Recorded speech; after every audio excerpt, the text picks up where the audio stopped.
Što se tiče programa podrške razvoja konkurentnosti mikro, malih i srednjih preduzeća, preduzetnika i zadruga u 2014. godini, konkurs traje do 18. jula za dve grupe aktivnosti za koje može da se konkuriše kod Nacionalne agencije za razvoj. To su dve grupe aktivnosti za koje može da se konkuriše kod nacionalne agencije.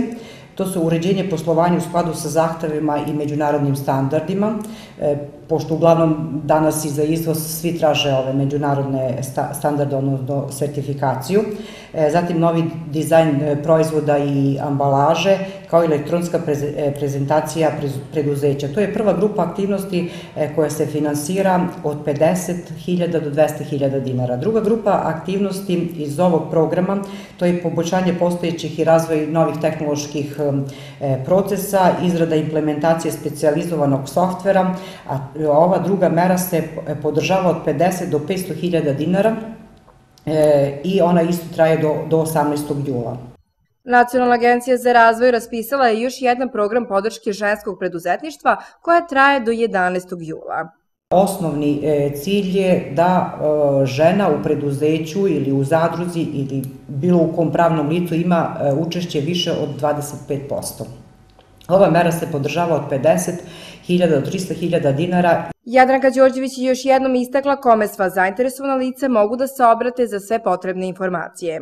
Ovo je sve raspisala Nacionalna agencija za regionalni razvoj. Opština samo daje informaciju, naravno na sajtu postoji i predlog projekta, kako sve to napisati, smernice i bilo bi dobro da se i konsultuje zainteresovani mogu da kontaktiraju Nacionalnu agenciju za regionalni razvoj.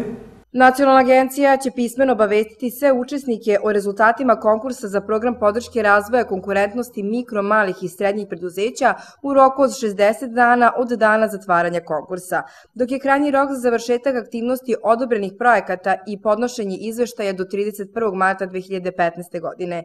Što se tiče programa podrške ženskog preduzetništva, učesnici će biti pismeno obavešteni u roku od 45 dana od dana zatvaranja konkursa, a krajnji rok za završetak ove aktivnosti kao i realizacija plaćanja je do 25. novembra 2014. godine.